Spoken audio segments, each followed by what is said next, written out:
Que el Señor les bendiga una vez más. Me da gusto poder estar aquí nuevamente para compartirles de la palabra del Señor. Poco a poco me voy acostumbrando a las grabaciones. Todavía me falla por ahí, pero tengo muy buenos técnicos. Dios les bendiga mucho. Hoy quiero compartirles una parábola. Le puse orando sin desmayar. Una parábola que le encontramos en Lucas 18, del 1 al 8. Ahorita lo leemos. De la importancia que es la oración, de no desesperarse, de saber esperar, de buscar al Señor. En medio de las dificultades, buscar al Señor. Vamos a leer el pasaje, Lucas 18, del 1 al 8. Dice: también le refirió Jesús una parábola sobre la necesidad de orar siempre y no desmayar, diciendo: había en una ciudad un juez que ni temía a Dios ni respetaba a hombre. Había también en aquella ciudad una viuda, la cual venía a él diciendo: hazme justicia de mi adversario. Y él no quiso por algún tiempo, pero después de esto dijo dentro de sí: aunque ni temo a Dios ni tengo respeto a hombre, sin embargo, porque esta viuda me es molesta, le haré justicia, no sea que viniendo de continuo me agote la paciencia. Y dijo el Señor: oíd lo que dijo el juez injusto. ¿Y acaso Dios no hará justicia a sus escogidos que claman a Él día y noche? ¿Se tardará en responderles? Os digo que pronto les hará justicia. Pero cuando venga el Hijo del Hombre, ¿hallará fe en la tierra? Aquí dice que es una parábola. ¿Y qué es una parábola? No voy a meterme en una definición técnica así, simplemente así, en forma sencilla. Significa semejanza. ¿Sí? Semejanza. Entonces aquí vemos unos personajes. Vemos el juez, que tiene aquí algunas características. Dice que no temía a Dios. No respetaba a ningún hombre. Así que podemos ver que era un juez que, pues, con estos antecedentes, ¿ustedes creen que sería un juez muy honesto? Seguramente ustedes no pensarían eso, ni yo tampoco. Además aquí la parábola dice claramente que era un juez injusto. Da el título, ¿cómo era este juez? Dice que aquí que por algún tiempo no quiso ayudar a la viuda. Finalmente lo hizo, pero su motivación para hacerlo no fue la piedad, simplemente porque le iba a hacer una molestia esta viuda y pues no quería estar batallando, y mejor le voy a hacer justicia, ya como decimos nosotros, ya para que me dejen paz. Así que no era una motivación buena. Y luego la viuda pues tenía un enemigo, porque si decía la viuda: hazme justicia de mi adversario, queda entender que tenía un enemigo, un adversario que le estaba haciendo daño, y ella estaba clamando por justicia. Una viuda, pues se entiende aquí, al menos aquí, estaba desprotegida. Hay muchas viudas que están desprotegidas. Gracias a Dios que hay viudas que sus hijos las apoyan mucho y no las dejan. Pero desafortunadamente hay muchas viudas que no. Que aunque tengan hijos, pero no ven por ellas y están en situaciones muy precarias, muy difíciles. Y seguramente la viuda de esta parábola era una de ellas. Aquí el Señor da el objetivo. ¿Por qué esta parábola? Dice en el versículo 1, dice: también le refirió Jesús una parábola sobre la necesidad de orar siempre y no desmayar. ¿Cuál es el objetivo del Señor? Que oremos y que no desmayemos. Entonces da este ejemplo, esta semejanza. Y aquí vemos algunas cuestiones que podemos ver de esta parábola que nos pueden servir a nosotros. Podemos aplicarlas a nuestro diario vivir. Dice, perseverar en la oración. Dice el 1 otra vez, la necesidad de orar siempre y no desmayar. El versículo 7 dice, ¿y acaso Dios no hará justicia a sus escogidos que claman a Él día y noche? Dice, a sus escogidos que claman a Él día y noche. Entonces el Señor aquí nos quiere enseñar que debemos de perseverar en la oración. Siempre cuando la situación se complica o se tarda el tiempo, tendemos a claudicar o a desmayar, desanimarnos, y no, pues ya, Dios ya no contestó, o esto es muy difícil, o esto no es para mí, y abandonamos la oración. Y aquí en esta parábola el Señor nos está diciendo, no claudiquen, perseveren en la oración, no se desanimen, no desmayen. Y aquí, en perseverar en la oración, pues yo encontré unos dos ejemplos. Hay muchos ejemplos, pero yo aquí encontré dos ejemplos, el de Simeón y el de Ana. Eso lo encontramos en Lucas 2, del versículo 25 al versículo 36. No lo vamos a leer, simplemente, pues ahí ustedes leanlos. Ahí después cuando se acabe el sermón. Simeón era una persona que estaba esperando la venida del Mesías. Y el Espíritu Santo le había revelado que no iba a haber la muerte antes de que viese al ungido del Señor. Y estando María y José con Jesús en el templo de bebito, el Espíritu Santo impulsó a Simeón a ir al templo. Y ahí vio la respuesta a su petición, a estar esperando la venida del Mesías. Dice ahí el pasaje que lo agarró en sus brazos y que pues estaba él alabando al Señor, estaba agradecido de que antes de morir él vio la salvación. Ahí ustedes pueden verlo ahí después todo el pasaje. Y en el mismo evento está otra mujer, Ana. Ana era profetisa y esta mujer era viuda, tenía 84 años de viuda. Dice que no se apartaba del templo ni de día ni de noche con ayunos y oraciones. Entonces era una mujer que perseveraba en la oración. Aquí vemos en un mismo evento, dos personas ven algo maravilloso, algo glorioso, que vieron a Jesús, vieron al ungido de Dios, vieron el cumplimiento de la promesa. Pero, ¿qué pasó con ellos? ¿Por qué? Ciertamente que eran personas piadosas, pero tenían esa característica, que esperaban en Dios, buscaban a Dios. Y el Señor le dio el privilegio enorme de ver al Señor ahí. También, otro ejemplo, lo vemos en la liberación de Pedro. Eso lo encontramos en Hechos 12, del 5 al 19. Ustedes recordarán que Pedro fue encarcelado, pero dice que la iglesia hacía sin cesar oración a Dios por él. Ahí estaba la iglesia. Pedro estaba custodiado por 2 soldados y la iglesia oraba sin cesar, perseverante.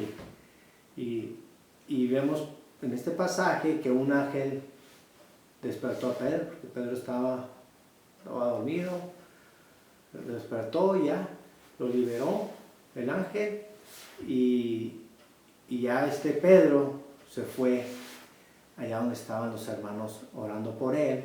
Una muchacha, dice que una muchacha le abrió la puerta a Rode, y hay una serie de cosas que ustedes veanlo ahí, Hechos 12 del 5 al 19. Entonces, ¿qué pasó? Alguien estaba en prisión, en este caso Pedro, la iglesia oró en forma perseverante y hubo una gran respuesta, una gran liberación, porque esta fue una liberación sobrenatural. Un ángel del Señor liberó a Pedro. Dice en Colosenses 4:12, perseverad en la oración, velando en ella con acción de gracias. Entonces esta parábola nos invita, perseveren en la oración, velando en ella con acción de gracias. Velando en ella, estar alerta. Por un lado estamos orando, pero por otro lado estamos alerta que cómo Dios está respondiendo esa petición. Muchas veces oramos, pero no estamos alerta. Y muchas veces decimos, no, Dios no respondió, pero Dios se está moviendo en pequeños detalles o grandes detalles para respondernos. Es verdad que muchas veces Dios nos dice que no, porque Él sabe lo que nos conviene. Entonces es muy importante pues que estemos velando, estemos alerta cómo se está moviendo el Señor, cómo está contestando, o bien, cómo no está contestando la petición. Pero en este caso pues, en los casos anteriores fue un sí. Y lo dice con acción de gracias. Cuando estamos perseverando en oración, se presentan obstáculos y parece que salen las cosas al revés. Pareciera como si estamos orando más y resulta que sale peor. Pareciera. Entonces, pero nos dice aquí, velando en ella con acción de gracia. Entonces, Señor, gracias. No sé cómo está pasando esto, Señor, pero gracias. No sé qué vas a hacer, Señor, pero gracias. Y eso pues nos evita de estar murmurando y nos evita de estar en un estado de incredulidad. También en Efesios 6:18 nos dice igual, orando en todo tiempo, con toda oración y súplica en el Espíritu, y velando en ello con toda perseverancia y súplica por todos los santos. Ahí dice, orando en todo tiempo. Ahí está, la perseverancia. Y en 1 de Pedro 5:8 dice, sed sobrios y velad, porque vuestro adversario el diablo, como león rugiente, anda alrededor buscando a quien devorar. Aquí la viuda tenía un adversario. No dice qué adversario, no dice qué le había hecho. Pero nosotros tenemos un adversario que es Satanás y debemos estarnos cuidando de él. Pero algunos de ustedes, o muchos de ustedes, ¿tienen enemigos de carne y hueso? Yo sé que algunos sí los tienen, porque me lo han compartido, que les hacen la vida de cuadritos, que se pone una situación, a veces una situación intolerable, que los humillan, los avergüenzan, los ofenden, y dicen muchas cosas, y les afligen. Pues, ahí donde entra la oración, Señor, hazme justicia en mi adversario.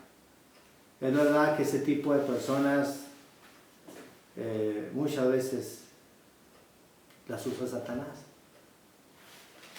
Entonces, hay adversarios. Pero por lo menos tenemos un adversario que es Satanás, pero en realidad son muchos adversarios. Imagínense la tercera parte de los ángeles que cayeron, se convirtieron en demonios. Imagínense millones de más gente, hay más ángeles, más demonios, ángeles caídos que humanos, así que tenemos muchos enemigos espirituales.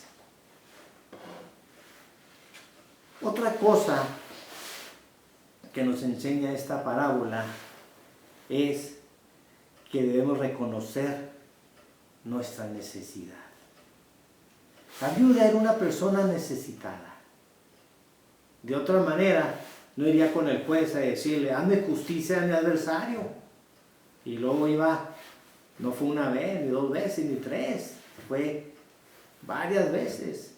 Dice ahí que por un tiempo. Entonces, quién sabe cuántas veces fue la viuda, Entonces era una mujer muy necesitada.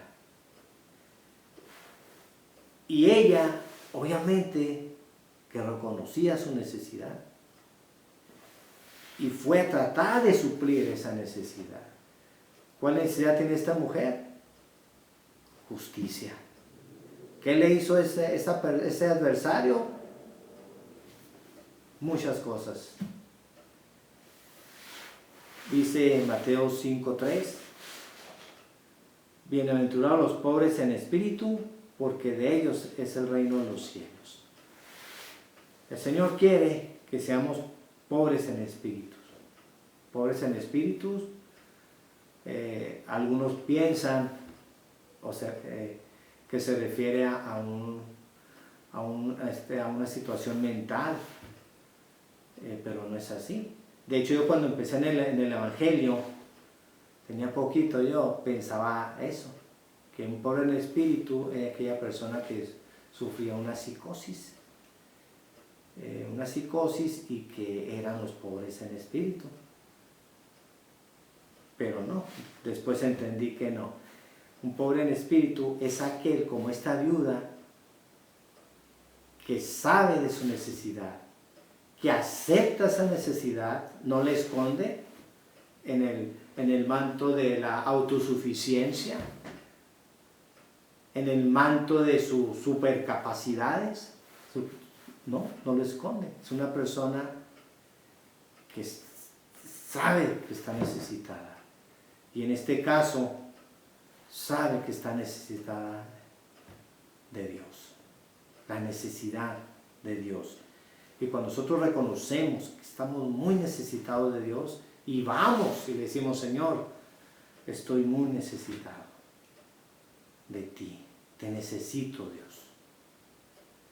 Esto, bienaventuranza, es para toda aquella persona que reconoce su falta de Dios, su carencia de Dios.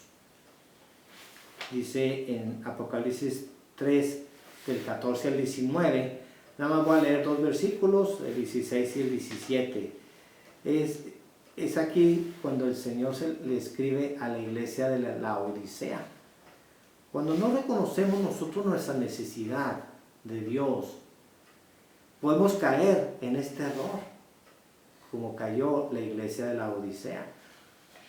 Dice el 16 y 17, del 3, 16 y 17, pero ustedes pueden leerlo del 14 al 19 después. Pero por cuanto eres tibio y no frío ni caliente, te vomitaré de mi boca, porque tú dices, yo soy rico y me he enriquecido y de ninguna cosa tengo necesidad. Y no sabes que tú eres un desventurado, miserable, pobre, ciego y desnudo. Palabra muy fuerte esta de Apocalipsis, es durísimo. Pero como iglesia y en forma personal, podemos caer en esta situación. Sobre todo cuando dice ahí, y de ninguna cosa tengo necesidad.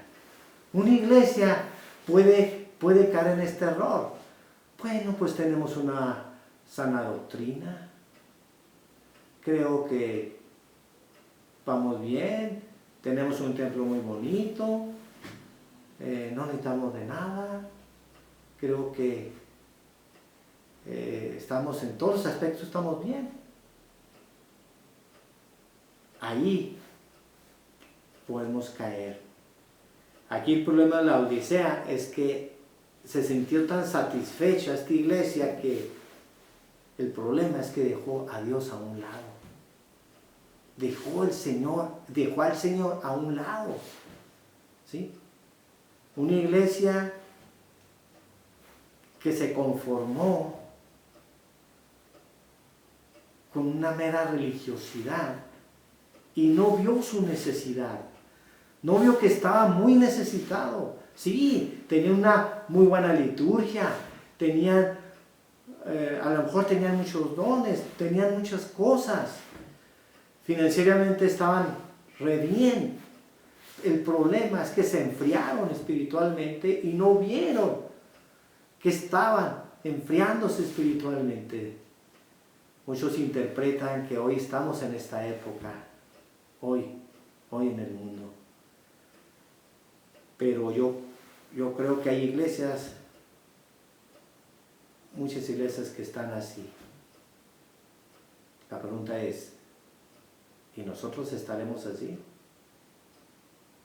Que Dios nos cuide de estar así como esta iglesia, que no reconocía su necesidad. Dice en el Salmo 73, 25, ¿a quién tengo yo en los cielos sino a ti? Y fuera de ti nada deseo en la tierra. Aquí está el salmista. Dice, ¿a quién tengo yo en los cielos sino a ti? Y aquí, un hombre que está poniendo todo en balanza. Todo en balanza lo está poniendo y está reconociendo que sin Dios no tiene nada. Sin Dios no tiene nada. Dice, y fuera de ti nada deseo en la tierra. Este hombre está reconociendo su prioridad, que es Dios. No tiene de malo que usted se supere y que quiera un puesto mejor.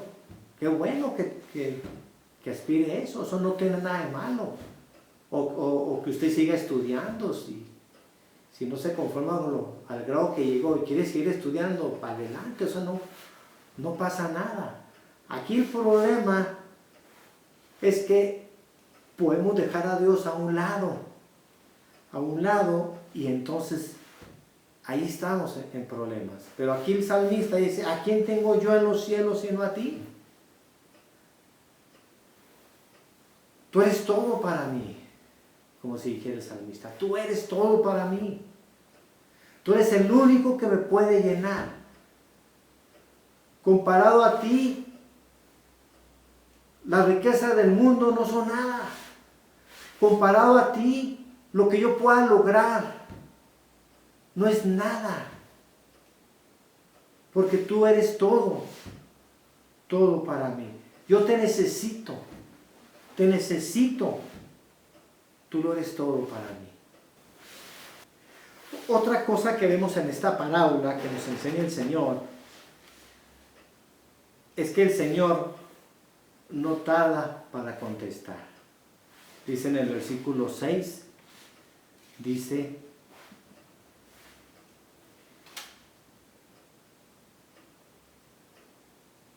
bueno, es en el 7, perdón. ¿Y acaso Dios no hará justicia a sus escogidos que claman a Él día y noche? ¿Se tardará en responderles? 8. Os digo que pronto les hará justicia. Ahí está. El Señor no tarda para contestar. Dice que pronto hará justicia. ¿Cuál es la motivación del Señor? El juez injusto, ¿se acuerdan la motivación del juez injusto? Si lo resumiéramos así, yo diría egoísmo. Pero la motivación del Señor es diferente, porque dice aquí nos dice, ¿cuál es la motivación del Señor?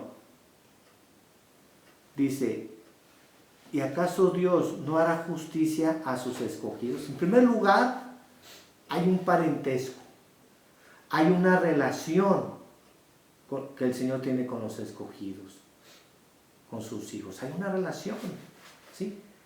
Así que nada que ver con el juez injusto. El juez injusto le pintó como decimos nosotros, le pintó la raya a la viuda, no, le puso un muro ahí. No había nada de relación. Pero aquí sí. Por lo tanto, somos valiosos para el Señor. Tenemos esa importancia para Él. Para el juez injusto, esa viuda no era importante para él, no significaba nada. Pero para el Señor sí significamos. Dice en Juan 6:37, todo lo que el Padre me da, vendrá a mí, y al que a mí viene, no le echo fuera. Aquí vemos esta gran bendición. Vamos ante el Señor y no nos echa fuera. Qué garantía tan grande tenemos de parte de Él. El Señor siempre nos recibe. Y luego volviendo al punto ahorita de que el Señor no tarda para contestar. ¿Y por qué muchas veces nosotros decimos, Señor, ya te tardaste mucho? Yo he conocido personas que tienen peticiones 40 años. 40 años de una petición, 40 años.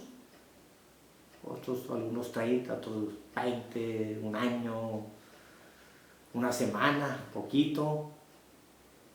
Pero dice aquí que no tardará. Lo que pasa que el tiempo es de Dios. ¿Sí? Mi tiempo puede ser, Señor, yo necesito que me contestes que no pase el año. Yo puedo decir así porque creo que ya es el límite. Pero el Señor conoce el futuro y el Señor está viendo que no desmaye, quiere fortalecer mi fe, quiere fortalecer o aumentar mi paciencia, quiere darme algunas lecciones y a lo mejor yo digo aquí que no pase el mes, bueno, que ya estamos en diciembre, pero a lo mejor pasan 5 años, o a lo mejor 15 años, o a lo mejor más. Yo tengo una petición de muchos años, la tengo de los 11 años de edad. Más o menos como 11 años de edad tenía esa petición. Y ya han pasado algunos lustros. Algunos lustros han pasado, pero pues yo tengo la convicción que un día será así. A lo mejor no lo voy a poder decir, ¿verdad? Pero tengo esa convicción de parte de Dios que así será. El tiempo pues es de Dios. Dice Salmo 31:15, dice el salmista, en tu mano están mis tiempos, líbrame de la mano de mis enemigos y de mis perseguidores. En tu mano están mis tiempos. Ahí está. Señor, tú tienes el tiempo para hacerme justicia o para responderme esa petición que te he pedido por estos años o estos días. Tú sabes el tiempo exacto para responder. Así que mi tiempo debe ser tu tiempo, no al revés. Yo me tengo que acomodar a ti, Señor, no tú a mí.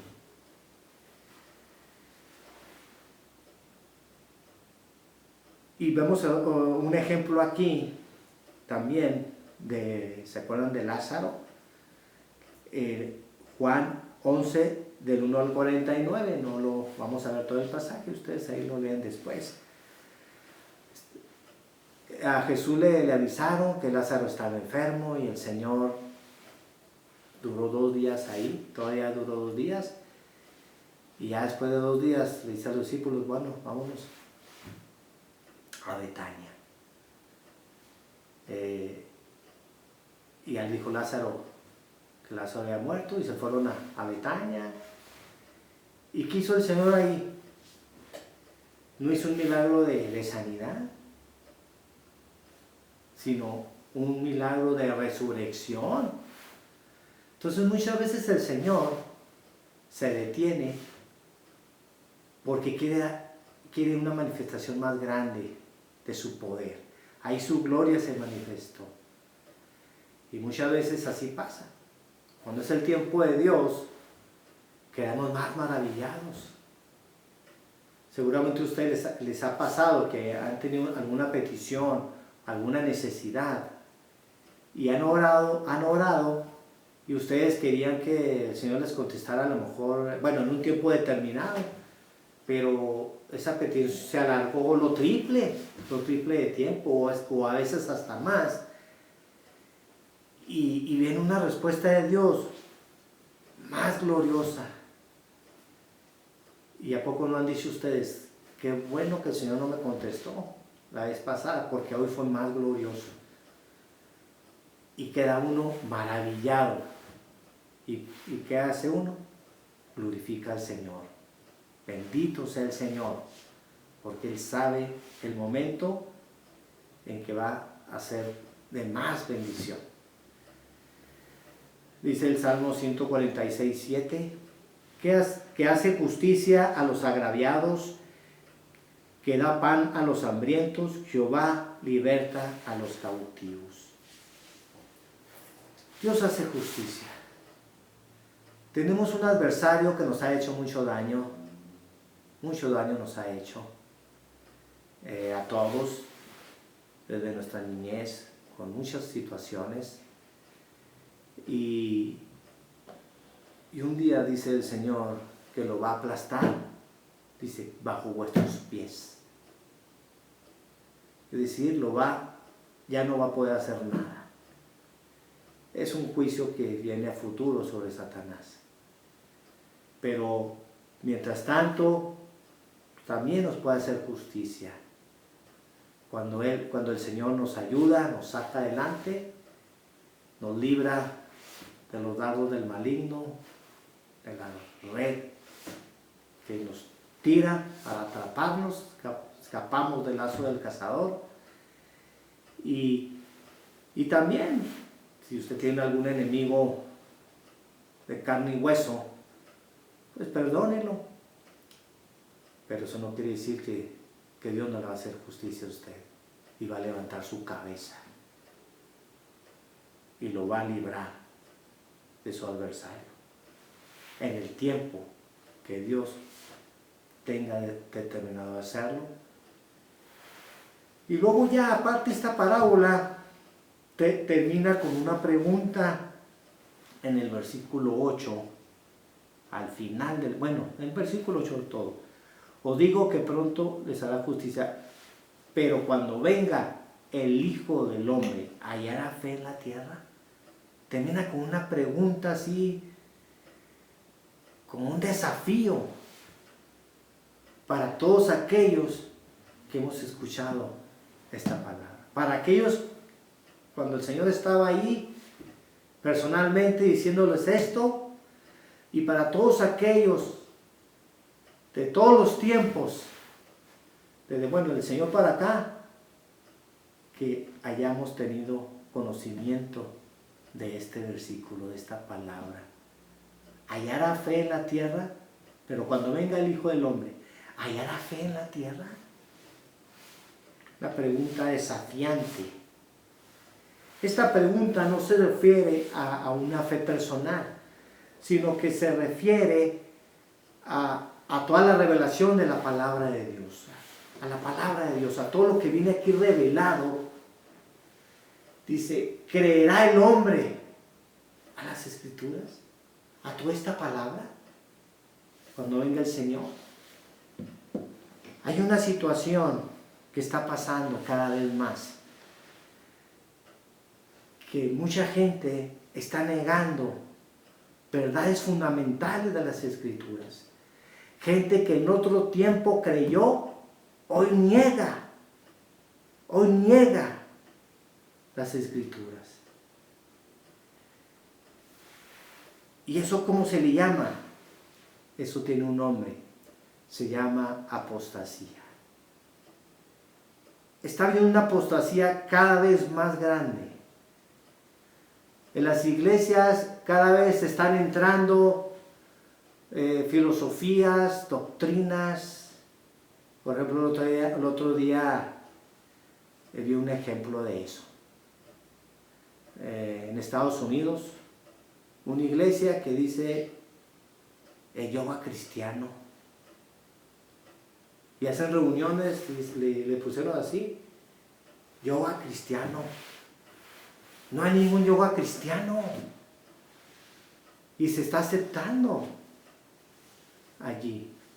No sé, aquí en México no tengo conocimiento de que alguna iglesia esté invitando a sesiones de yoga cristiano. Bueno, yoga cristiano entre comillas, no tengo ese conocimiento. Aquí en México, esa información pues está en Estados Unidos. Y así muchas cuestiones hinduistas, budistas, están entrando en las iglesias y se está quitando cosas que vienen en la palabra de Dios, sustituyendo la palabra de Dios. Así por citar un ejemplo, eso se le llama apostasía. Es negar la fe que un día nosotros creímos, la fe que Dios nos dio. Dice en Judas 3, amados, por la gran solicitud que tenía de escribiros acerca de nuestra común salvación, me ha sido necesario escribiros exhortándoos que contendáis ardientemente por la fe que ha sido una vez dada a los santos. Se contiendan esa fe que el Señor nos dio. Contender quiere decir guardar celosamente, no dejar que esta palabra se estanque por doctrinas diversas de demonios. Dice en Mateo 4.1, 1 Timoteo 4.1 dice, pero el Espíritu dice claramente que en los postreros tiempos algunos apostatarán de la fe, escuchando a espíritus engañadores y a doctrinas de demonios. Hoy más que nunca estamos en la recta final, ya viene el Señor y esa palabra debe impactarnos más ahora en esta generación que en la generación cuando estaba Jesús diciéndoles eso. Hoy estamos en la generación donde ya viene el Señor, ya viene Cristo. Así que esta pregunta tiene que sacudirnos, tiene que ponernos listos, alertas.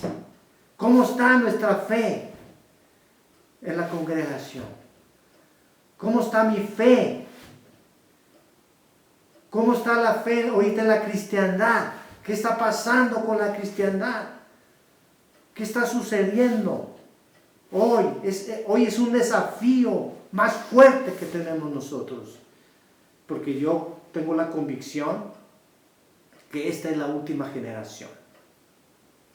Ya viene Cristo. Dice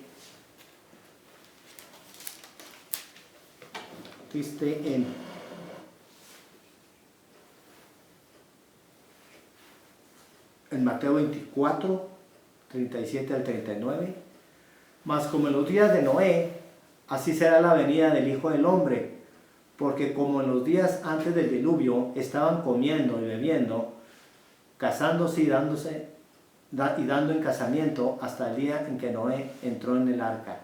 Y no entendieron hasta que vino el diluvio y se los llevó a todos. Así será también la venida del Hijo del Hombre. Estamos así como Noé. Mucha gente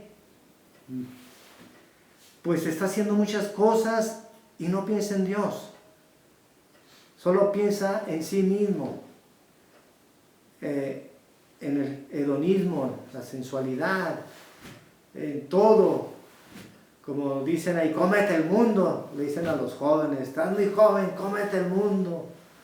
Así, por decirlo así, yo creo que ustedes han escuchado esas expresiones. Y así está el mundo. Como dicen, sin pena y sin gloria, haciendo y deshaciendo, cuando ya viene el Señor. Pero también como iglesia, pareciera que a veces estamos viviendo así, como si el Señor no fuera a venir. Entonces es necesario que despertemos y busquemos al Señor. Así que esta parábola está muy apropiada. Bueno, siempre ha estado muy apropiada, pues es la palabra de Dios. Pero ahora yo siento como que esta parábola, ahora que la estaba leyendo, la estaba estudiando para el sermón, sentí como que nunca la había leído.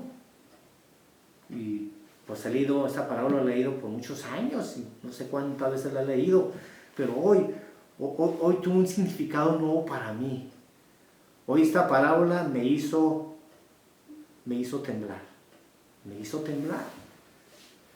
Y esa pregunta, la de ahorita que les dije, ¿hallará fe en la tierra? me hizo temblar también. Dice en Colosenses 1:23, si en verdad permanecéis fundados y firmes en la fe y sin moveros de la esperanza del Evangelio que habéis oído, el cual se predica en toda la creación que está debajo del cielo, del cual yo, Pablo, fui hecho ministro. Así que permanezcamos en el Señor y sigamos a la expectativa. Pero ¿cómo vamos a hacerlo? Bueno, como esta viuda. Oremos, perseveremos en la oración, perseveremos en buscar al Señor, siempre reconocer nuestra necesidad que tenemos de Él y esperar la respuesta de Él en el tiempo que Él tenga determinado de hacerlo. No en mi tiempo, porque el tiempo del Señor siempre será lo mejor, lo ideal. Así que vamos a copiarle esta ayuda. En este caso tenemos la gran bendición, la gran ventaja que no vamos ante un juez injusto. Así que podemos ir confiadamente al trono de su gracia para alcanzar oportuno socorro y decirle: Señor Padre, tú eres mi Padre, yo te pertenezco. Tengo la confianza de que tú me escogiste a mí y puedo llegar a cualquier hora del día ante tu presencia. No necesito de intermediario, solamente a Jesús, que es el camino, la verdad y la vida. Busquemos al Señor como esta viuda, sin desmayar y perseverando hasta obtener la bendición. Vamos a orar. Padre Celestial, bendito seas por siempre, te alabamos, te glorificamos, Señor, y Señor, te damos muchas gracias por esta parábola, Dios, porque nos enseñas lo importante que es la oración. Perdónanos, Señor, porque muchas veces desmayamos en la oración, claudicamos o nos desesperamos y pensamos que ya no nos vas a contestar, Señor, pero tú tienes el tiempo. Enséñanos a conocer tus tiempos. Y de esa manera, Dios, con esa fe, Señor, que nos diste un día, pelear, Señor, pelear la buena batalla de la fe y hasta obtener la victoria, porque estamos del lado del ganador. Tú venciste a nuestro adversario, a nuestros adversarios, los has vencido, los exhibiste públicamente en la cruz, los avergonzaste públicamente y nos has dado la victoria. Te damos gracias en Cristo Jesús. Amén. Dios les bendiga a todos.